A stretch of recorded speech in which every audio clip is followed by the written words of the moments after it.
ایک دن آئے گا کہ یہ کائنات پوری اللہ تباہ کر دے گا. یہ ایسے نہیں چلے گی جیسے ہمیں نظر آ رہی ہے. وَحُمِلَتِ الْأَرْضُ وَالْجِبَالُ، یہ قرآن کی بلاغت ہے کہ زمین اور پہاڑوں کو اٹھایا جائے گا. فَدُكَّتَا، ان کو توڑ پھوڑ دیا جائے گا. دَكَّةً وَاحِدَةً، ایک ہی مرتبہ میں، ایک ہی مرتبہ میں سب تباہ و برباد. دیکھیں ماضی کی خبر اور فیوچر کی خبر، یہ دونوں چیزیں ہمیں، یہ ایسی خبریں ہیں نہ انسان فیوچر میں جھانک کے دیکھتا ہے کہ کیا ہو رہا ہے، نہ پاسٹ میں اس کو پتہ ہوتا ہے کہ کیا ہوا. پاسٹ میں جب کوئی خبر دے گا تو پتہ چلے گا. ہسٹری جو ہے نا ہمیں تاریخ دانوں سے پتہ چلتی ہے. جب کائنات کی ابتدا ہوئی تو اس وقت کوئی ہسٹری لکھنے والا موجود نہیں تھا. تو یہ دو چیزیں ایسی ہیں، کائنات کی ابتدا کیسے ہوئی اور اینڈ کیا ہوگا، یہ دونوں چیزیں خدا کے بتائے بغیر انسان کو معلوم نہیں ہو سکتی. سمجھ رہے ہیں؟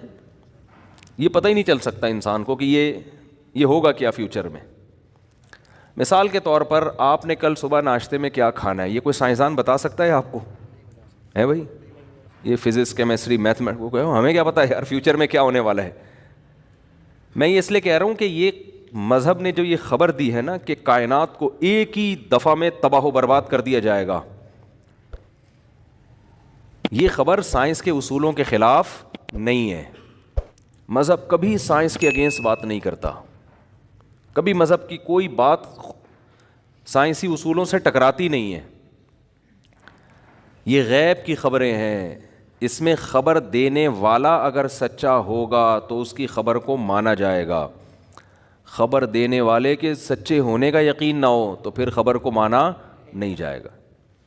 تو اس پر اللہ نے دلائل قائم کیے کہ محمد صلی اللہ علیہ وسلم اللہ کے پیغمبر، بھیجنے والا اللہ ہے. اس پہ ایک الگ بیانات میرے مستقل ہو چکے ہیں، ابھی میں اس کو نہیں چھیڑتا. فَإِذَا نُفِخَ فِي الصُّورِ نَفْخَةٌ وَاحِدَةٌ وَحُمِلَتِ الْأَرْضُ وَالْجِبَالُ فَدُكَّتَا دَكَّةً وَاحِدَةً، ایک ہی مرتبہ میں اس پوری کائنات کو تباہ و برباد کر دیا جائے گا، اور میری اور آپ کی ترقی جو آسمان کی بلندیوں تک پہنچ چکی ہوگی، ایک ہی دھماکے میں وہ ساری ترقی خاک میں مل جائے گی.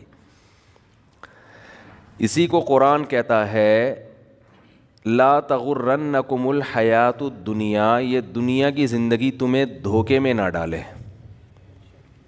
اتنا بڑا دھوکہ ہے نا، اس سے بڑے بڑے سائنٹسٹ، بڑے بڑے اسکالرز، بڑے بڑے ذہین دماغ دھوکے میں آئے ہوئے ہیں. دنیا کی زیب و زینت کو دیکھ کر کیسا انسان متاثر ہوتا ہے، وہ سمجھتا ہے کہ ایسا ہی رہے گا. بھئی ایسا نہیں رہے گا. ایک موت اس کائنات پہ آئے گی اور ایک قیامت آپ کی اپنی باڈی پہ آئے گی جو موت کی صورت میں ظاہر ہوگی. کتنی ترقی کر لیں، کتنا پیسہ کما لیں، کتنی عزت حاصل کر لیں، کچھ بھی کر لیں، بالآخر جانا کہاں ہے؟ قبر کے گڑھے میں. یہ بات انسان ذہنی طور پر قبول کرنے کے لیے تیار نہیں ہے.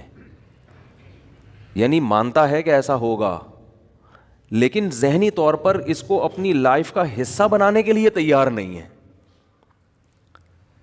اللہ جو قرآن میں کہتے ہیں نا کلو نفس ذائقۃ الموت، ہر نفس نے موت کا ذائقہ چکھنا ہے. یہ خبر ہے یا نہیں ہے؟ نیوز ہے، یہ نیوز. سوال پیدا ہوتا ہے اللہ نے یہ بتانے کے لیے آیتیں نازل کر دیں کہ ہر نفس نے موت کا ذائقہ چکھنا ہے، یہ نالج کیا پہلے سے لوگوں کو نہیں ہے؟ ہے بھائی، یہ تو سب کو، پاگل سے پاگل کو پتا ہے کہ ہر شخص نے کیا ہے؟ مرنا ہے. تو قرآن یہ خبر ہمیں کیوں دے رہا ہے؟ میں اکثر ایک بات کہتا ہوں کہ جو آدمی حکمت والا ہوتا ہے نا، ذہین ہو، فطین ہو، حکمت ہو، وہ کبھی فضول خبر نہیں دیتا، فضول بات نہیں کرتا. جس خبر کے اندر کوئی آرڈر چھپا ہوا ہو وہ خبر بامعنی خبر کہلاتی ہے، میننگ فل خبر کہلاتی ہے. جس خبر کے اندر کوئی آرڈر چھپا ہوا نہ ہو وہ خبر ٹائم ویسٹنگ کہلاتی ہے. سمجھ رہے ہیں؟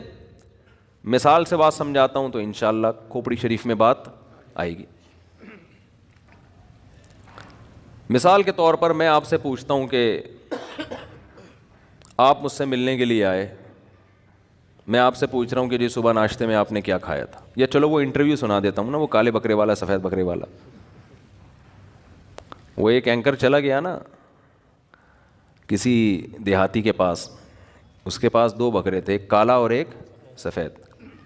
اس سے پوچھ رہا ہے یہ اس بکرے کو کیا کھلاتے ہو. اب یہ خامخواہ کی خبر ہے نا, بلا وجہ کی نالج حاصل کرنے کی کوشش کی جا رہی ہے. اس کو اندازہ ہو گیا یار فالتو باتیں پوچھ رہا ہے مجھ سے, ٹائم ویسٹ کر رہا ہے. اس نے کہا کالے والے کو یا سفید والے کو؟ اس نے کہا کالے والے کو. کہا لوسن کھلاتا ہوں. کہا سفید کو؟ اس کو بھی لوسن کھلاتا ہوں. اس نے کہا اچھا بھائی. اس نے کہا اچھا یہ بتاؤ کہ کالے والے کی قیمت کتنی ہے, سوری ان دونوں بکروں کی قیمت کتنی ہے؟ اس نے کہا کالے والے کی یا سفید والے کی؟ اس نے کہا کالے والے کی بتا دے. اس نے کہا کالے والے کی قیمت جو ہے وہ 50,000 ہے. کہا سفید والے کی؟ کہا سفید کی بھی 50,000 ہے. اچھا بھائی. اس نے کہا اچھا یہ بتا دونوں کو چرانے کے لیے ٹہلانے کے لیے نکلتا ہے؟ اس نے کہا کالے والے کو یا سفید والے کو؟ اس نے کہا کالے والے کو. کہا ہاں چراتا ہوں اس کو. کہا سفید کو؟ سفید کو بھی چراتا ہوں. اس نے کہا کم بخت جب تو سارے کام کالے والے سفید والے کے ساتھ ایک جیسے ہی کرتا ہے تو یہ کالے والے اور سفید والے کی تو نے پخ کیوں لگائی ہوئی ہے؟ کہتا اصل میں بات یہ کہ کالا والا میرا ہے اور سفید والا کا وہ بھی میرا ہے. سفید والا وہ بھی میرا. یہ انٹرویو اس نے ایسا الٹا کیوں دیا؟ اس کو تھا کہ یار یہ خامخواہ کی معلومات لے کر میرا ٹائم ضائع کر رہا ہے, چینل کے لیے ریکارڈنگ کر رہا ہے, مجھے تو دھیلا نہیں مل رہا نا, مجھے تو 5 روپے نہیں مل رہے, یہ تو چینل پہ چلا دے گا, اس کو تو پیسے ملیں گے, ہمیں کیا مل رہا ہے اس کا؟ نہ ثواب مل رہا ہے نہ پیسے. تو اس نے اس کا یہ علاج سوچا. ایک آدمی نے کسی سے پوچھا کہ تیری بیوی کیسی ہے, خوبصورت ہے بدصورت ہے؟ اس کو غصہ آ گیا, تو کیوں پوچھ رہا ہے؟ کہہ رہے جنرل نالج کے لیے پوچھ رہا ہوں میں, جنرل نالج. تو اب جنرل نالج بذات خود کوئی کمال کی بات نہیں ہے, خام میں چیزوں کا پتہ ہو. اسی سے ایک بات اور میں آپ کو بتا دوں, یہ جو ہمارے حافظ بچوں کے لیے کورسز کروائے جاتے ہیں ان کو یہ یاد ہوتا ہے قرآن میں ٹوٹل آیتیں کتنی ہیں, صحیح ہے نا؟ چلیں صورتیں کتنی, وہ تو آسان سی بات ہے, اتنی نالج تو ضروری ہے. ایک چلو یہ بھی پتہ چل گیا ٹوٹل آیتیں قرآن میں اتنی ہیں, یہ بھی ٹھیک ہے, نالج کی بات ہے, ان میں کوئی اتنا دماغ تو لگ نہیں رہا. ان کو یہ بتایا جاتا ہے آیت نمبر یہ ہے, اور فوراً وہ آیت پڑھنا شروع کر دیتے ہیں. میں نے بھی ایسے بچے دیکھے ہیں, ان کو یہ بتایا جاتا ہے یہ والی آیت, تو فوراً وہ آیت پڑھنا, نمبر سے آیتیں یاد کر لیتے ہیں. اس کام میں محنت بہت ہے, آؤٹ پٹ اس کا کچھ بھی نہیں ہے, اللہ ماشاء اللہ شاید تھوڑا سا فائدہ ہو جائے اس کا. بھائی جب بچے نے قرآن حفظ کر لیا ہے تو آپ اس کو اس لحاظ سے تو پریکٹس کروائیں کہ آپ جب اسے کوئی ٹاپک دیں تو وہ اس ٹاپک کے حساب سے آیتیں پڑھنا شروع کر دیں. نمبروں پہ دماغ میں یاد کرانا, یہ اس کی کیوں ٹینشن دے رہے ہو اس کو؟ یہ نالج ایسی ہے جس کا کوئی خاص فائدہ نہیں ہے, دماغ بہت لگ رہا ہے. آپ نے نہیں دیکھا ہوگا میں کبھی نمبروں سے آیتیں بتا رہا ہوں, کوئی دلائل دے رہا ہوتا ہوں, میں قرآن کی آیت پڑھ رہا ہوتا ہوں, کیونکہ میں حافظ ہوں تو میں آیت پڑھ سکتا ہوں, تو مجھے نمبر یاد کرنے کی کیا ضرورت ہے؟ آپ کہہ سکتے ہیں ڈاکٹر ذاکر نائک بھی تو نمبر پیش کرتے ہیں. ڈاکٹر ذاکر نائک صاحب حافظ قرآن نہیں ہے, حافظ قرآن نہیں ہے. تو انہوں نے یہ کمال کیا اور ان پہ سوٹ بھی کرتا ہے کہ بھئی جب کوئی دلیل دیے تو آیت تو پوری نہیں, تو نمبر یاد کیا ہوا ہے. تو ڈاکٹر ذاکر نائک پہ یہ چیز سوٹ کر رہی ہے کیونکہ وہ حافظ قرآن نہیں ہے, انہوں نے وہ پیش کر دی. آپ کہہ سکتے ہیں اگر آیت آپ نے پڑھی ہے تو ہمیں کیا پتہ چلے گا, ہو سکتا ہے وہ آیت نہ ہو, تو نمبر سے کیا ہو جائے گا, پتہ چل جائے گا. یہ پرانے زمانے میں تو یہ بات کہی جا سکتی تھی, اب یہ ممکن نہیں ہے. آپ آیت پڑھیں, آپ گوگل پہ لکھیں نمبر آ جائے گا. تو یہ ٹینشن جب گوگل نے اٹھائی ہوئی ہے تو ہمیں یہ ٹینشن لینے کی کیا ضرورت ہے؟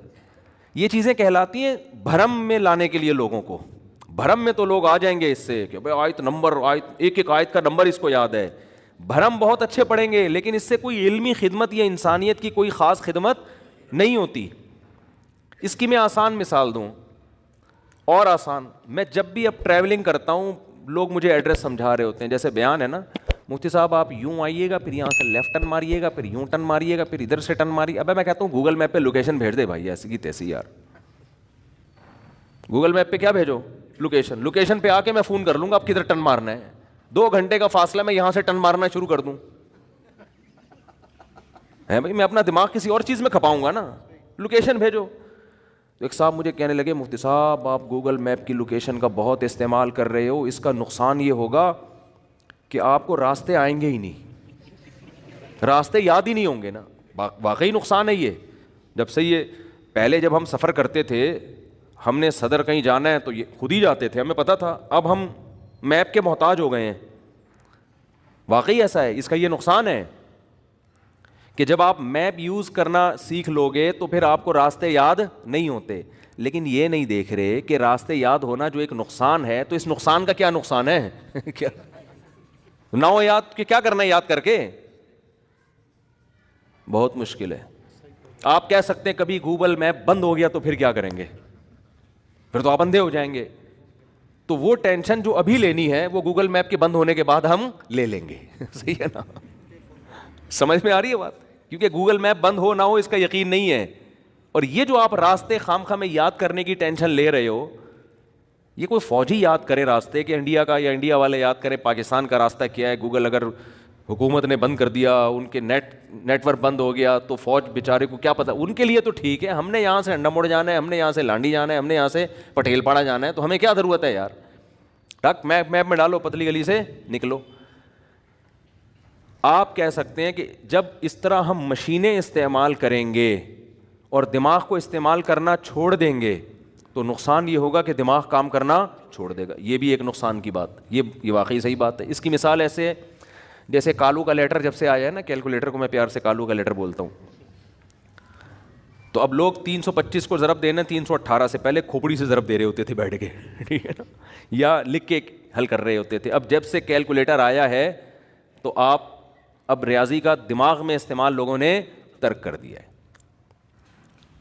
تو اب بعض لوگ کہتے ہیں کہ نہیں جی وہ دماغ سے، تو بھائی دیکھو یہ یہاں بھی ہوتا ہے. دماغ جب استعمال نہیں ہوتا نا تو وہ کام کرنا چھوڑ دیتا ہے. یہ انسان کی فطرت ہے، عادت ہے. انسان کے جسم کا جو پارٹ بھی کام کرنا چھوڑے گا وہ پارٹ آہستہ آہستہ ناکارہ ہو جائے گا. ایکٹیو رہنے کے لیے آپ کو ضروری ہے کہ آپ چلیں، ہاتھوں سے ویٹ اٹھائیں، دماغ سے سوچیں. تو جب چیزیں یاد ہی نہیں کریں گے، دماغ میں انسٹال ہی نہیں ہوں گی، محفوظ ہی نہیں ہوں گی، تو دماغ کی میموری آہستہ آہستہ ویک ہو جائے گی. تو اس کا جواب یہ ہے کہ ہم یہ نہیں کہہ رہے کہ دماغ استعمال نہ کریں. ہم کہہ رہے ہیں جو کام مشین کر رہی ہے وہ مشین کو کرنے دو، جو کام مشین نہیں کر سکتی اس پہ دماغ استعمال کرو. سمجھتے ہو؟ مشینوں نے جو کام اپنے ذمہ لے لیا ہے وہ مشین کے دماغ پہ ڈالو. جو مشین، بہت سارے کام مشین نہیں کر سکتی. مشین قرآن حفظ کر سکتی ہے؟ کرے گی تو اس کی کھوپڑی میں ہوگا نا، آپ کی کھوپڑی میں تھوڑی ہوگا. آپ بجائے راستے یاد کرنے کے کہ انڈا موڑ سے مجھے اس نے بتایا یوں جانا ہے، پھر یوں جانا ہے، یوں جانا ہے، اس کے بجائے آپ اتنی دیر میں قرآن کی کوئی سورت یاد کر لو یار. کیا خیال ہے بھائی؟ کوئی سورت یاد کر لو قرآن مجید کی. کوئی انگلش کا کوئی اچھا سا جملہ یاد کر لو. آئی لو یو جواب میں آئی لو یو ٹو، یہ رٹا لگا کے یاد کر لو. یہ یاد کر لو، اس کے بہت فائدے ہوں گے. آپ کی 4 شادیاں ہو سکتی ہیں اس سے. کوئی کسی ڈھنگ کی چیز میں دماغ کو لگاؤ. سمجھتے ہو؟ تو اس لیے خام خواہ کے بھرم میں لانا لوگوں کو. ہمارے ایک استاذ ہیں، میرے شیخ و مرشد جن سے میں بیعت ہوں، میں ان کے ساتھ حج پہ گیا تو انہوں نے اسکائپ پہ بات کرنی تھی یا اور کوئی ویڈیو کال کرنی تھی، کیا کرنا تھا. انہوں نے کہا کہ بھئی یہ سافٹ ویئر جو بھی ہے انہوں نے انسٹال کیا وغیرہ وغیرہ، انہوں نے بات کی. تو ان کا اسسٹنٹ تھا ان کے ساتھ نا، وہ لیپ ٹاپ کا ماہر تھا، وہ سارے کام ان کو کر کے. میں نے کہا حضرت آپ یہ خود سیکھ لیں. انہوں نے کہا یار جو کام وہ کر سکتا ہے میں کیوں سیکھوں؟ وہ میرا کام جب اس سے ہو رہا ہے تو میں کچھ اور سیکھوں نا. صحیح ہے نا؟ میں آگے کی چیز سیکھوں، میں وہ کام سیکھوں جو دوسرے نہیں سیکھ سکتے. تو ان کی بات مجھے یہ بہت معقول لگی کہ آپ اپنی صلاحیتوں کا اندازہ لگاؤ، اس صلاحیت کے لحاظ سے آپ چیزوں کو سیکھو. جو کام مشین کا ہے وہ آپ کا نہیں ہے، وہ مشین پہ ڈال دو، اس سے آگے جاؤ آپ. اب ایک صاحب تھے وہ کیلکولیٹر کا استعمال نہیں کرتے، وہ بیٹھے ہوئے ہوتے گھنٹے لگا کے نا 325 کو 845 سے لکھ کے ضرب دے رہے ہیں. تو میں نے کہا جتنی دیر میں آپ ضرب دو گے نا اتنی دیر میں چیزوں کی قیمتیں بڑھ چکی ہوں گی. یہ چیز 325 کی رہے گی نہیں، یہ 340 کی ہو چکی ہوگی. ٹھک کر کے کیلکولیٹر میں ڈالو، وہ بتا دے گا بس، اور کچھ نہیں کرو. میں اپنی وصیتیں لکھتا ہوں نا, وصیت, بھائی اللہ نہ کرے آج اگر مر گئے تو کہاں کتنا پیسہ کس کا ہے میرے پاس, کس کی امانت ہے, کس کی زکوٰۃ ہے, کس کا صدقہ ہے, جو کہاں دینا ہے, بھائی موت کا تو کوئی پتہ نہیں ہے. تو یہ ساری چیزیں میں نے اپلیکیشن میں وہ کی ہوئی ہیں, گوگل پہ اپلیکیشن ہے, پاسورڈ ہے اس کا. اس میں کیا ہے, پہلے میں ڈائریاں لکھتا تھا بیٹھ کے, وسیم بھائی کے اتنے پیسے دینے ہیں, سلیم کے اتنے پیسے دینے ہیں, ستار کے اتنے پیسے دینے ہیں, اور فلانے سے اتنے پیسے لینے ہیں, اور پھر یہ میرے بینک میں اتنے پیسے زکوٰۃ کے پڑے ہوئے ہیں, یہ میرے نہیں ہیں, یہ فلاں جگہ دینے ہیں, اتنے پیسے کسی کی امانت ہے, یہ فلاں جگہ دینی ہے, ایک ایک چیز. پھر اس میں جو تبدیلی ہو رہی ہے وہ روزانہ بیٹھ کے, جب سے میں تلاش میں تھا کوئی ایپ آ جائے تو پتہ چلا جی ایک ایسی اچھی اپلیکیشن آئی ہوئی ہے, ٹھک کر کے اس میں فوراً سارا سیٹ اپ کر دیا, اس کا پاسورڈ شیئر کر دیا, اور اسی میں وصیت نامہ لکھ دیا, اور اسی کی PDF بھی, تاکہ اس میں کسی کو یہ شبہ نہ ہو کہ کوئی چینجنگ کی ہے. تو PDF بھی, PDF میں تو چینجنگ نہیں ہوتی نا, تو ایسا سیٹ اپ بنا دیا. بات کیا ہو گئی, اب وصیت پر بھی عمل ہو رہا ہے. جیسے ہی اللہ نہ کرے اللہ تو کرے گا, انا للہ تو ہوگا, لیکن ابھی فوراً نہ ہو جائے, دیر سے ہو تو زیادہ اچھا ہے, ذرا خوشی زیادہ ہوگی. صحیح ہے نا. تو انا للہ تو سب کا ہونا ہے.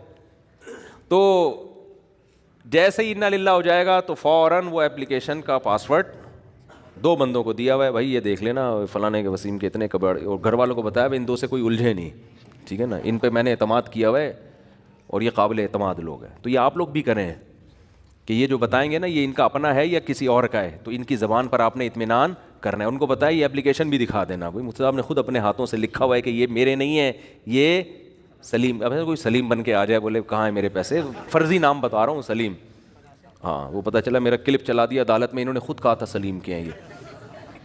تو بہت بڑا مسئلہ ہے بھائی. یہ بھی وصیت کی بات آئی ہے تو یہ بھی عرض کروں, چونکہ مرنے کا پروگرام ہی نہیں ہے, ہم سمجھتے ہی نہیں ہے کہ میں ابھی مر سکتا ہوں, اس لیے جو دھاندلیاں ہو رہی ہیں, جو پیسے. کچھ دن پہلے میرے سامنے خبر آئی کہ ایک صاحب نے 20 کروڑ روپے کی پراپرٹی خریدی, 20 کروڑ روپے اسٹیٹ ایجنٹ کو دے دیے. فائل اپنے نام کرانی تھی, اگلے دن کرانی تھی, اس نے کہا ٹھیک ہے صبح آ کے مجھ سے فائل لے لینا. شام کو دیا ہے, کہا کہ صبح مجھ سے فائل آ کے لے لینا.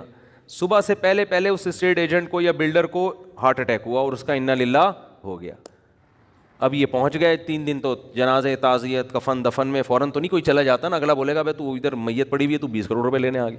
چوتھے دن یہ پہنچے, بھائی 20 کروڑ روپے میں نے ان کو دیے ہیں, یہ پرچی ہے, پرچی سادہ سی لکھی ہوئی تھی کوئی, اور وہ دے دو. انہوں نے کہا بھائی ہمیں کیا پتا, آپ نے ایسے ہی لکھ دی ہو کچھ, ہمیں کیا پتا, یہ نہیں دے, وہ گئے 20 کروڑ روپے.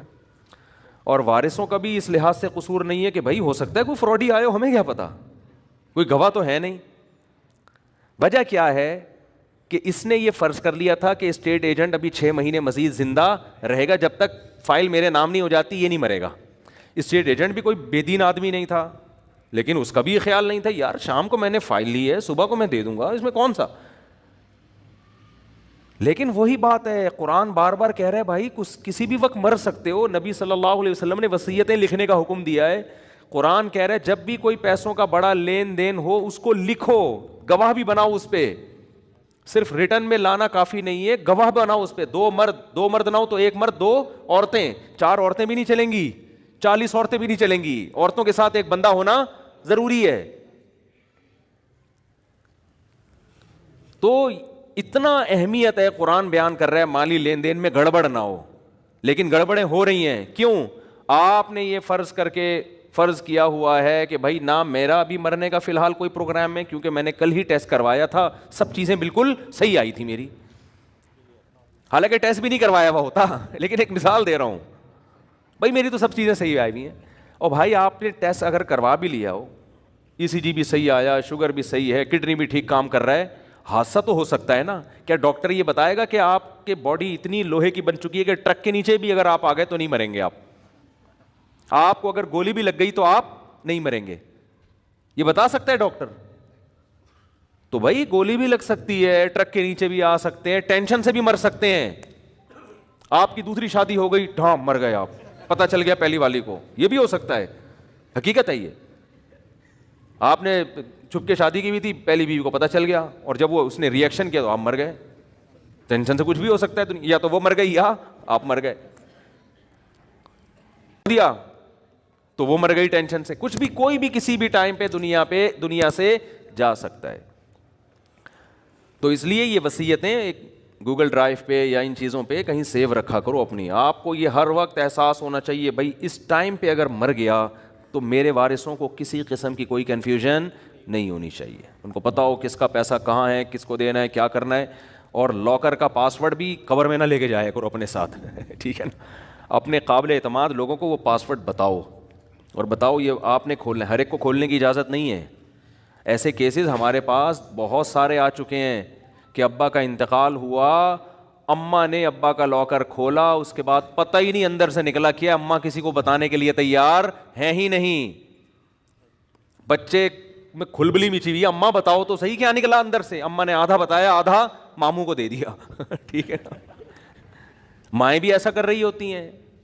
بڑا بھائی بھی بعض دفعہ وہ پاورفل ہوتا ہے, وہ کر لیتا ہے. اور جو دیندار ہوتا ہے وہ 2 نمبری پتہ ہے کس نام پہ کرتا ہے, وہ کہتا ہے ابھی نکال کے رکھو, بعد میں اس کو دیکھیں گے, دوں گا میں سب کو اس کا حق, لیکن ذرا آرام سے کریں گے, جلدی نہیں ہے. چھپا لیا اسے. پھر اس کے دل میں شیطان وسوسے سے ڈالتا ہے, ابے تیرے چھوٹے بھائی ہیں نا, تو ان کو وراثت دینے کے بجائے اس سے بزنس کر. بزنس کرے گا, پیسہ آئے گا تو بھی ان کو کھلائے گا, انہی کے لیے میں کر رہا ہوں. اس طرح سے دھاندلی کر کے جائیدادیں ہڑپ کر لیتے ہیں.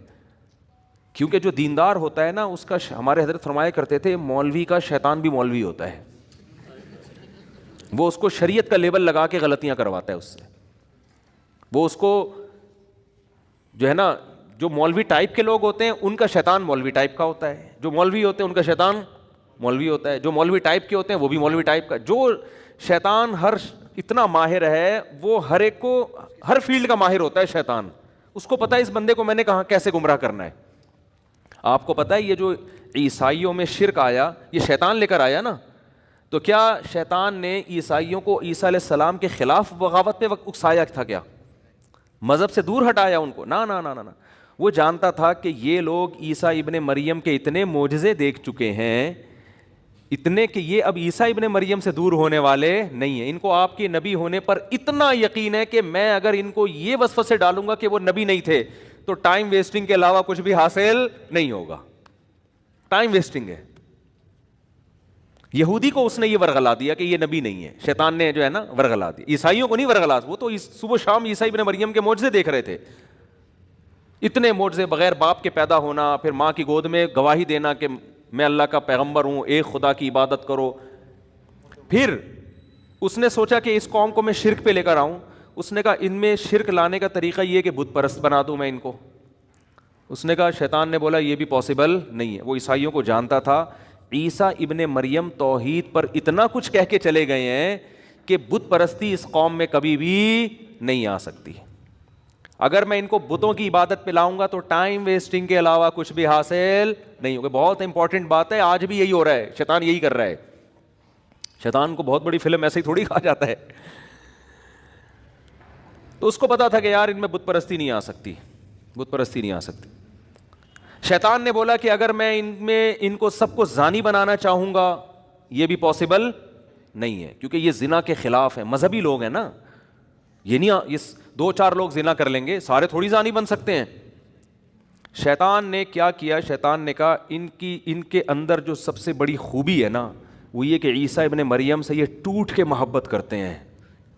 اس محبت میں یہ کمپرومائز کرنے کے لیے تیار نہیں. یہ خوبی, اسی خوبی کو ان کی سب سے بڑی خامی بنا دو, اسی خوبی کو ان کی سب سے بڑی خامی بنا دو. حضرت عیسیٰ کے نام پہ سیرت کے جلسے کرواؤ. وہ جلسے بھی ٹھیک ہیں بھائی, حضرت عیسیٰ کی سیرت بیان ہوگی, خطیب آئیں گے, تقریریں ہوں گی, مقابلہ ہوگا کہ کون عیسیٰ کی شان کو کتنا اونچا بیان کرتا ہے. خطابت میں تو یہی ہوتا ہے نا. ایک خطیب یہ بیان کر رہا ہے کہ عیسیٰ ابن مریم اللہ کے بندے تھے, نہ مختار کل تھے, نہ حاضر ناظر تھے, نہ مشکل کشا تھے, بس اللہ کے بہت محبوب تھے. اس کی تقریر اتنی ہٹ نہیں ہوگی, اس کی زیادہ ہٹ ہوگی جو کہ عیسیٰ ابن مریم بغیر باپ کے پیدا ہوئے. سارے پیغمبر باپ کے ذریعے پیدا ہوتے ہیں, یہ بغیر باپ کے ہوئے, تو کچھ تو ہے ان میں, انسان تو باپ کے بغیر پیدا نہیں ہو سکتا. انسان تو مردوں کو زندہ نہیں کر سکتا. انسان تو جو پیدائشی نابینا ہو ان کی کوئی بینائی نہیں لوٹا. اتنے سارے کام عیسیٰ کر رہے ہیں اور باپ بھی نہیں ہے. اس کا مطلب خدا ان کا باپ, معاذ اللہ, نقل کفر نباشت, ان کا باپ کون ہے؟ معاذ اللہ خدا ہے. اب سوال پیدا ہوتا ہے, عیسائیوں نے اپنے خطیبوں سے پوچھا کہ باپ خدا تو جن نہیں سکتا کسی کو, تو انہوں نے کہا نہیں, ہم نہیں کہہ رہے کہ خدا نے ان کو جنا ہے, خدا کے جسم کا ٹکڑا نہیں ہے, بس باپ ہے اللہ. اچھا مجازن باپ ہوگا, جیسے کسی بڑے کو بھی آپ مجازن باپ کہہ دیتے ہو, حقیقتاً نہیں ہے. اور بیٹا ان کو مجازن کہہ دو, جیسے ہم کہتے ہیں نا باپ کو بھی آدمی بیٹا کہہ دیتا ہے بعض دفعہ, صحیح ہے نا, بیٹا کیا کر رہے ہو, یا کسی دوست کو بیٹا کہہ دیتا ہے, یا کسی بھی چھوٹے آدمی کو بیٹا کہہ دیتا ہے محبت میں, حالانکہ وہ بیٹا نہیں ہوتا, تو مجازن کہہ دیا ہوگا بیٹا. تو اگر ہم مجازن مانتے ہیں تو پھر تو مجازن کسی بھی پیغمبر کو کہہ دو بیٹا. تو عیسیٰ کی کیا خصوصیت ہے؟ انہوں نے کہا نہیں مجازن نہیں ہے, حقیقتاً بیٹا, لیکن اللہ کی ذات سے نکلا نہیں ہے. جب نکلا بھی نہیں ہے تو پھر کیسے؟ ہمیں نہیں پتا, وہ ہے. تقریر میں آپ جیت گئے بہرحال. سمجھ رہے ہو کہ نہیں سمجھ رہے بھائی؟ تقریر میں تو آپ کیا ہو گئے. اور ان کو پھر تورات کی ایسی آیتیں بھی مل گئیں, کیونکہ جب آپ کوئی فاسد نظریہ فرض کرتے ہو تو آپ کو اپنے مطلب کے دلائل ہر جگہ سے مل جاتے ہیں. یہ بھی ہے, جیسے ہمارے پروفیسر غامدی صاحب, وہ جو مرضی پھینک دیں کہیں نہ کہیں سے آیتیں نکال کے لے آتے ہیں. وہ کچھ بھی کہتے ہیں کہیں نہ کہیں سے مل جاتی ہے. یہ تو ہر ایک کے ساتھ ہے. آپ کو اقوال مل جائیں گے, آپ کوئی بھی قول لے لو, کہیں نہ کہیں کسی تابعی کا ضعیف قول حاشیے میں لکھا ہوا آپ کو مل جائے گا. تو گمراہ لوگ یہی کچھ کر رہے ہوتے ہیں. بھائی اس قول کو کسی نے حیثیت نہیں دی, اس کی کوئی ویلیو نہیں ہے. تو یہ کیا ہوا کہ یہود و نصارہ میں, عیسائیوں میں اسی طرح سے کیا ہوا, حضرت عیسیٰ کی سیرت میں مبالغہ, بہت زیادہ اہمیت بڑھانا شروع. پھر اس پہ کتابیں, پھر اس پہ مناظرے. ظاہر ہے اس وقت حق پرستوں نے مخالفت کی, لیکن لیبل ایسا لگا تھا عیسیٰ کی شان بیان ہو رہی ہے, تو ظاہر ہے لیبل سے لوگ دھوکہ کھاتے ہیں. تو وہ پادری جو توحید پرست تھے, جو عیسیٰ ابن مریم کو اللہ کا بیٹا نہیں کہتے تھے, ان کی تحریک آہستہ آہستہ دبتی چلی گئی اور وہ مارکیٹ سے آہستہ آہستہ شارٹ ہوتے چلے گئے. اور وہ عیسائی, وہ پادری, وہ ان کے مذہبی رہنما جنہوں نے کہا عیسیٰ اللہ کے بیٹے ہیں, اور تورات انجیل میں ایسی آیتیں بھی ملتی تھیں جن میں بیٹے کا اطلاق کیا گیا, وہ مجازی معنوں میں, محبوب کے معنی میں, ان آیتوں سے بھی انہوں نے غلط مطلب نکالنا شروع کر دیا. اور نکالتے نکالتے نکالتے نکالتے یہاں تک نوبت پہنچ گئی کہ بالآخر انہوں نے بیٹا قرار دے دیا, اور یہ عیسائی مذہب کا حصہ بن گیا. تو شیطان نے عیسائیوں کو عیسیٰ علیہ السلام کی محبت ہی کو بیس بنا کر گمراہ کیا ہے. تو شیطان یہ سمجھتا تھا کہ عیسیٰ کی بغاوت پہ لا کے ان کو گمراہ نہیں کیا جا سکتا. یہی کام شیطان آج اس امت مسلمہ کے ساتھ کر رہا ہے. جب جس نے اپنی ٹھڑک نکالنی ہو نا دشمنی کی, توہین, اس کے الفاظ سے آپ توہین نکالو اور اس پہ چشمہ کر دو. میرے پاس ایسے ایسے واقعات ہیں نا, آپ کے رونگٹے کھڑے ہو جائیں گے. مجھے ڈر یہ ہوتا ہے کہ کہیں, یعنی نام لیے بغیر میں مبہم طور پہ ایسے واقعہ سنا سکتا ہوں. میں اسپیسیفک کہیں پوری واقعے کے ساتھ بتاؤں گا تو شاید مسئلہ خراب ہو جائے, میرے لیے معاشرے میں چلنا مشکل ہو جائے. توہین رسالت کے نام پہ ایسا بھی ہوا ہے کہ آپ نے کسی سے, آپ کی ذاتی دشمنی تھی, آپ نے نادانستہ طور پر نا اس شخص سے ایسا کام کروا لیا جس میں اس کی نیت بالکل بھی نہیں تھی, اس کو پتہ ہی نہیں بیچارے کو ہوا کیا اس کے ساتھ. عدالت میں کیس کیا, لوگوں کا اتنا ہجوم پہنچ گیا کہ وکیل کو یہ ڈر ہوا کہ اگر میں نے اس اپنے موکل کا کیس جیت گیا نا میں, تو لوگ مجھے بھی قتل کر دیں گے. وہ یہ جانتے بوجھتے ہوئے کہ جس کی طرف سے میں وکالت کر رہا ہوں وہ قطعاً توہین کا مرتکب نہیں ہوا ہے, اس کے باوجود اس نے اس کو جیل کے اندر بھجوایا ہے. اور یہ سب نام عشق رسول کے نام پہ ہو رہا ہے. صحیح ہے نا. میں مانتا ہوں کہ توہین رسالت یا توہین اہل بیت یہ بہت بڑا جرم ہے, اس پہ قانون بالکل صحیح ہے. توہین رسالت کے مرتکب کی جو سزا پاکستان کے قانون میں لکھی ہے بالکل ٹھیک ہے, لیکن بہت سے لوگ مذہب کا لیبل غلط استعمال کر کے ایسے قوانین کو غلط استعمال کرتے ہیں. بہت سارے لوگوں کو بے گناہ, جج تو گواہی دیکھے گا نا, اس کو کیا پتا. تو خیر یہ بڑا حساس موضوع ہے, اس میں ہم گئے تو پھر بڑے مسائل ہو جائیں گے, لیکن جو بھگتتا ہے اسی کو پتا ہوتا ہے. لیکن آپ دیکھو جذباتی لوگ نعرے لگوا لو, دھرنے دلوا لو, کوئی سنجیدگی سے, کوئی ذہن خالی ذہن ہو کر کسی ٹاپک پر سوچنے کے لیے تیار ہوتا ہی نہیں ہے. رسول اللہ صلی اللہ علیہ وسلم نے فرمایا ایک صحابی سے کہ تمہارے اندر دو چیزیں ایسی ہیں جو اللہ اور اس کے رسول کو بہت پسند ہیں. لوگ اکثر کہتے ہیں نا دیوانگی کہ ہم دیوانے ہیں اس معاملے میں, ہم دیوانے ہیں, ہم نے عقل کو ایک طرف رکھ دیا ہے, ہم بالکل پاگل ہیں, اس پاگل پنے پہ ہمیں کیا ہے خوشی ہے, ہم فخر کرتے ہیں. یہ سب قرآن و سنت کے خلاف ہیں.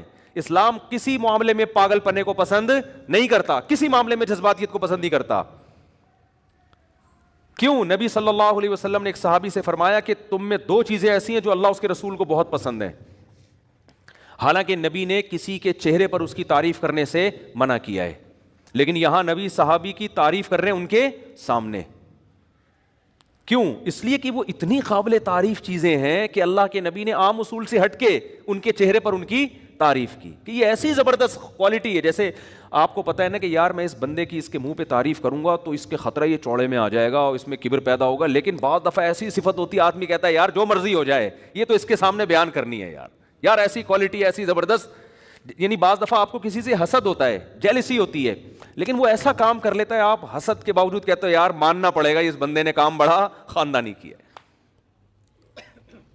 یہ بندہ جو جہلم گیا نا اور اس نے جو 48 گھنٹے کا ٹائم دیا اور پوری ٹائم دے کے تمیز سے واپس آیا, اگر آپ میں تھوڑی سی سینس ہوگی نا, آپ کو کتنا بھی حسد ہو, آپ کتنے بھی جیلسی ہو, آپ کتنے بھی ہمارے نظریات سے اتفاق نہ کرتے ہو, آپ بولو گے یار کام کیا کر دیا ہے خاندانی, اور سامنے والے کے پاس پنپنے کا کوئی موقع دیا نہیں. اب آپ کلپ ریکارڈ کراتے رہو, بیٹھتے رہو, پھینکتے رہو, بیٹھ گئے, پبلک تو اب بھی سن لے گی آپ کی. اب اس کی ایک یہی مثال آ گئی. میں اپنی تعریفیں نہیں کرتا الحمدللہ, مجھے شوق نہیں ہے, میں قابل تعریف ہوں بھی نہیں, لیکن یہ ایسا خاندانی کام ہو گیا نا کہ میرا دل کیا یار کوئی کرے نہ کرے ہم خود ہی کر لیں یار. میرا اپنا تو اتنا جوش میں آ گیا یار کام ہم نے کیا کر لیا ہے, خاندانی کر لیا. حالانکہ میں اپنے کسی کام کو خاندانی نہیں کہتا, ہم تو نالائق, لیکن یہ کام ٹائٹ ہو گیا تھا استاد, اتنی تمیز سے گئے ہم, کیا کدھر سے آ گیا یہ ٹاپک. چلو خیر. تو رسول اللہ صلی اللہ علیہ وسلم ان صحابی سے کیا فرما رہے ہیں, تمہارے اندر دو خصلتیں ایسی ہیں جو اللہ اور اس کے رسول کو بہت زیادہ پسند ہیں. وہ کیا ہے؟ الحلم والاناہ. یہ سیکھنے کی چیز ہے, میرے بھی سیکھنے کی, آپ کے بھی. میرے اندر بھی یہ عیب ہے کہ یہ دو صفات ہمارے اندر بھی نہیں ہے, آپ کے بھی ہو سکتا ہے. یہ سیکھنے کی چیز ہے. فرمایا ایک حلم کہتے ہیں برداشت, ایک ہے الاناہ. اناہ کہتے ہیں جلد بازی کے اگینسٹ, یعنی جلد بازی نہ ہو, ہر چیز میں آپ میچور سنجیدہ ہو کے اس کے تمام پازیٹیو نیگیٹو پہلوؤں پہ غور کر کے فیصلہ کریں آپ. یہ جو ہے نا ایک دم کھوپڑی گھوم گئی میری, یہ جو آج کل ایک فیشن ہے, بھائی فلاں نے ایسی بات کی میرے تو کھوپڑی گھوم گئی, میں تو کر, ابے بھائی تو کھوپڑی تیری جس کے سامنے گھومی ہے اگر اس کی تھوڑی سی گھوم گئی نا, تیری پوری 180 ڈگری پہ گھوم جائے اور اس کی صرف 1 ڈگری گھوم جائے, وہ اتنا پاورفل ہے کہ اس کا 1 ڈگری تیرے 180 ڈگری پہ بھاری ہوگا. وہ کر کے کیا آیا ہے؟ ہمارے ایک جاننے والے نا بھری محفل میں اپنے باس کو یعنی فوش گالیاں دے کے آ گئے اور آ کے بتا رہے ہیں بھائی میں نے تو باس کو سنا دی, اس کے باس پاورفل آدمی تھا, اس نے کیس کر کے اندر کرا دیا انہیں. اب جیل کے اندر جا رہے ہیں, یار کیا ہو گیا یار, بڑی ٹینشن. اس کے بعد جا کے اس کے ہاتھ پاؤں جوڑے, اس کے پاؤں کے سر معاف کر دو, اس نے معاف کر کے بری کر دیا. تو یہ وہ لوگ ہیں جن کی کھوپڑی کسی بھی ٹائم پہ گھوم سکتی ہے. تو یہ کوئی کمال نہیں ہے ایک دم کھوپڑی گھومتے ہیں. ٹھیک ہے آدمی بعض دفعہ مذاق میں مجازن کہہ دیتا ہے کہ میری کھوپڑی گھوم گئی, لیکن فی نفسی ہی یہ کوئی اچھا کام نہیں ہے. الحلم کا معنی برداشت. برداشت کسے کہتے ہیں؟ کہ جیسے ہی کوئی بات آئی فوراً ری ایکشن نہیں ہونا چاہیے, سوچو, برداشت کرو, غصے پہ کنٹرول کرو, جب ٹھنڈا ہو جاؤں گا اس وقت بیٹھ کے فیصلہ کروں گا. اور انات کا مطلب فیصلے میں جلد بازی نہیں. جلد بازی کا مطلب کیا ہے؟ کیا 6 مہینے بعد فیصلہ کرنا ہے آپ نے؟ نہ, بعض فیصلے تو 1 دن میں کرنے ہوتے ہیں. جلد بازی کی یہ ڈیفینیشن نہیں ہے کہ فوراً فیصلہ نہیں, یا 1 سال بعد, یا 5 سال بعد, یا 10 سال بعد. نہ. جلد بازی میں فیصلے کا مطلب یہ ہے کہ جب تک آپ نے کسی کام کا ارادہ کر لیا, آپ نے کر لیا کہ یار اس کا میں نے یہ ری ایکشن دینا ہے, تو اس ری ایکشن پہ جب تک اس کے تمام پازیٹیو اور نیگیٹو پہلوؤں پہ غور نہ کر لیں اچھی طرح سے, اس وقت تک آپ نے فیصلہ نہیں کرنا کہ میں نے ری ایکٹ کرنا کیا ہے. چاہے وہ 1 منٹ میں کر لیں آپ، چاہے 1 سال میں کریں. بعض لوگ 1 منٹ کے اندر تجزیہ کر لیتے ہیں، تو وہ 1 منٹ میں اگر فیصلہ کر لیں گے تو یہ جلد بازی والا فیصلہ نہیں کہلائے گا. بعض 1 سال میں بھی نہیں کر پاتے، وہ 10 سال میں بھی کریں گے تو جلد بازی والا فیصلہ کہلائے گا. نہیں آ رہی بات؟ میرا خیال ہے یہ کوالٹی کسی کے اندر پیدا ہو جائے تو دنیا میں اس سے زیادہ کامیاب انسان کوئی نہیں ہے. اور سب سے زیادہ یہ کوالٹی ہمارے پیغمبر صلی اللہ علیہ وسلم میں تھی. یہی وجہ ہے کہ 23 سال میں پورے عرب کی کایا پلٹ دیا آپ نے. 23 سال میں ایسے پلٹ کے رکھ دیا پورے معاشرے کو. ایک معاشرہ جس میں جہالت، ایک معاشرہ جس میں توہم پرستی، فضول نظریات، ایک معاشرہ جو بیت اللہ کے اندر 360 بتوں کو رکھ کے پوجتا ہے. تو 13 سال تو آپ دعوت دیتے رہے. لیکن کیسی پالیسیاں آپ صلی اللہ علیہ وسلم نے اختیار کی ہیں کہ 23 سال میں ایسا کھڑا کر دیا امت کو کہ پوری دنیا میں اسلام پھیل گیا تھوڑے عرصے کے اندر. ایسی جماعت تیار کر دی. اس میں کیا ہے؟ آپ نبی کی سیرت میں ہر جگہ ایک چیز دیکھیں گے، جلد بازی آپ کو نظر نہیں آئے گی، غصہ نظر نہیں آئے گا، برداشت نظر آئے گی ہر جگہ. صلح حدیبیہ دیکھ لیں نا، صلح حدیبیہ میں 400 صحابہ فدائی حملے کے لیے تیار ہیں. فدائی ہی ہے نا کہ ہم جب تک ہماری شہادت نہیں ہو جاتی ہم لڑتے رہیں گے. ایک طرف اتنا جوش، اتنی طاقت، اتنی قوت، دوسری طرف صلح کے لیے کیا ہو رہا ہے؟ کتنی ایسی شرطیں رکھی جا رہی ہیں جو ساری مسلمانوں کے اگینسٹ جا رہی ہیں کہ بھئی وہاں سے کوئی مسلمان ہو کے اگر مدینہ آئے گا تو اس کو فوراً واپس کیا جائے گا. ادھر سے کوئی اگر کافر ہو کے چلا گیا تو ہم واپس کرنے کے مجاز نہیں ہے. نبی نے یہ شرط مانی. کیوں؟ آپ کو پتا تھا کہ اس سے جنگ ٹل رہی ہے.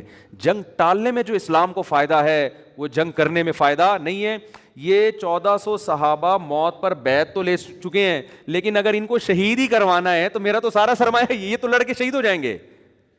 آگے تو پورا عرب کھڑا ہوا ہے، کس سے لڑیں گے یہ؟ تو میں نے ان کی بھی تو حفاظت کرنی ہے نا. آپ کے ماتحت لوگ اگر جان دینے کے لیے حاضر ہیں تو یہ ان کی خوبی ہے. لیڈر کی خوبی ہے کہ ان کی جان کو بچائے. وہ اس کی خوبی یہ نہیں کہ ٹھیک ہے جی چلو بسم اللہ کرو، اللہ مدد کرے گا.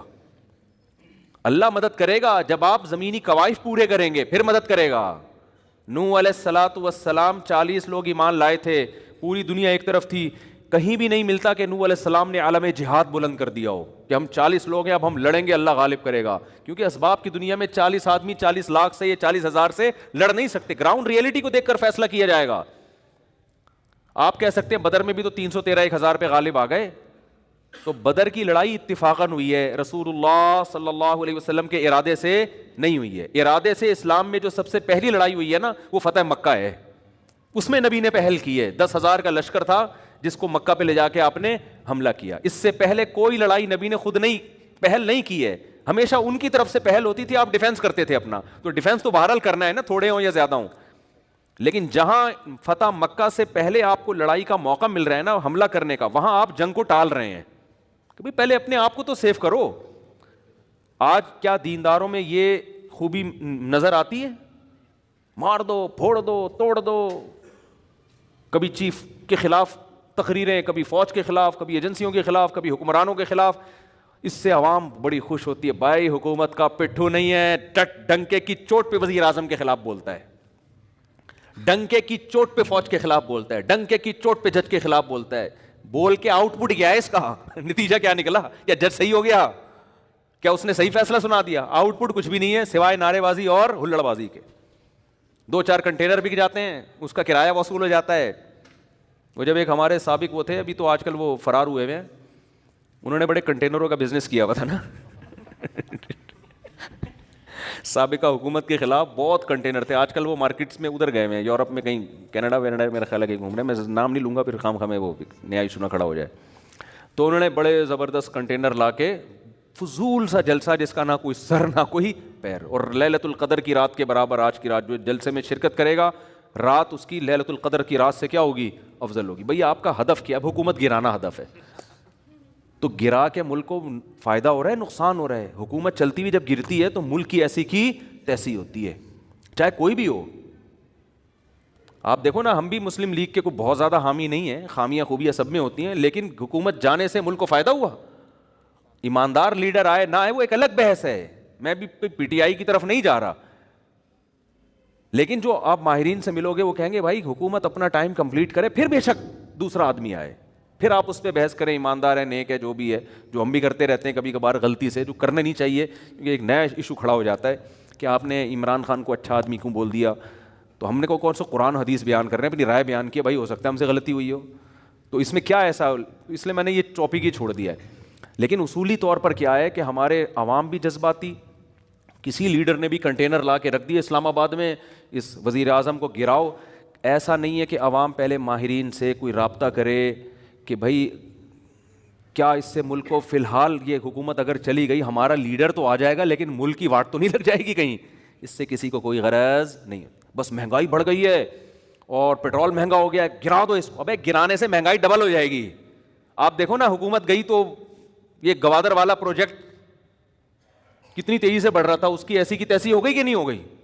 ہم نے تو 2023 کی خوشخبریاں سنائی بھی تھی لوگوں کو, میرے بیانات ہیں میں نے سارے ہٹوائے اپنے بیانات. ہٹا یار, لوگ ہمیں ماریں گے پکڑ کے کہ 2023 میں ہم سونے کے نوالے کھائیں گے. میرے بیانات ہیں, پروجیکٹر پہ پورا کیلکولیشن کر کے میں سمجھا رہا ہوں کہ ادھر گوادر پورٹ بنے گی, ادھر سے کنٹینر سے اتنا ٹیکس لیا جائے گا, اتنا ٹیکس ہے تو پھر اتنا ہمارا جو ہے نا سرمایہ بڑھنا شروع ہو جائیں گے. پوری کیلکولیشن کر کے میں نے 5-10 سال پہلے پوری کیلکولیشن کر کے بتایا کہ انشاءاللہ 2023 میں کھلا کھائیں گے تو ننگا نہائیں گے, معذرت کے ساتھ.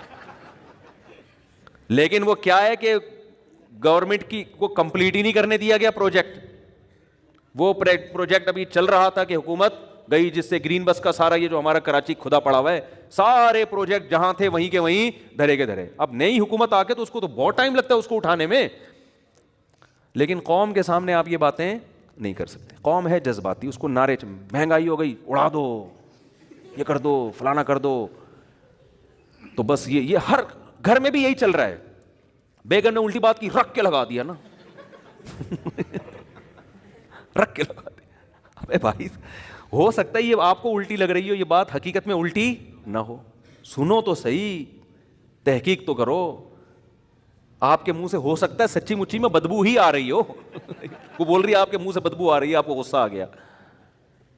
اسی طرح بیگم نے آپ کے موبائل میں کسی کا نمبر دیکھ لیا, ایک دم بدگمان ہو گئی, یہ کون ہے بھائی, یہ لڑکی کون ہے بھائی. ہو سکتا ہے یار آپ کی چچی ہو, آپ کی ممانی ہو, لیکن ایک دم جوش میں. یہ ہماری قوم کا ایک المیہ ہے, یہ اس کا غذاؤں سے بھی بڑا گہرا تعلق ہے, خوب سمجھ لو.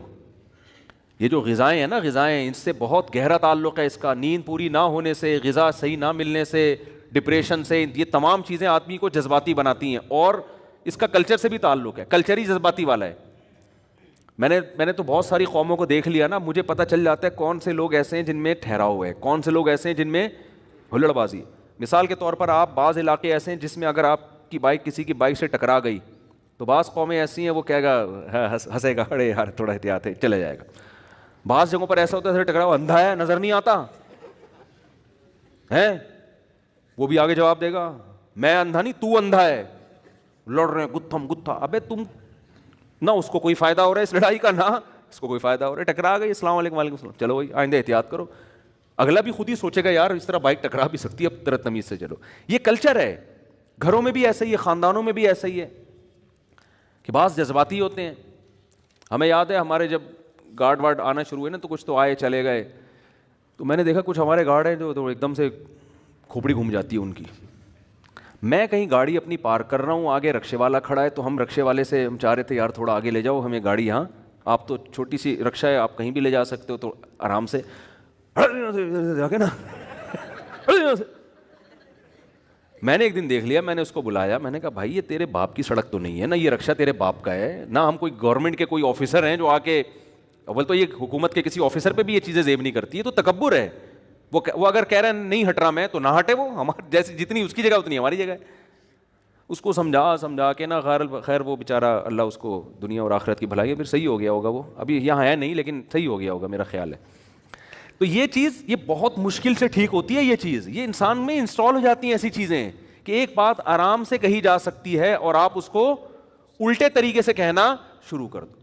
اور زیادہ تر جو گھریلو جھگڑے, ملکی جھگڑے, پھڈے, یہ سارے اسی بیس پر ہوتے ہیں کہ آپ ایک دم ایکسائٹڈ ہوتے ہیں اور ایک بات تمیز سے کہنے کی تھی, سمجھانے کی تھی, آپ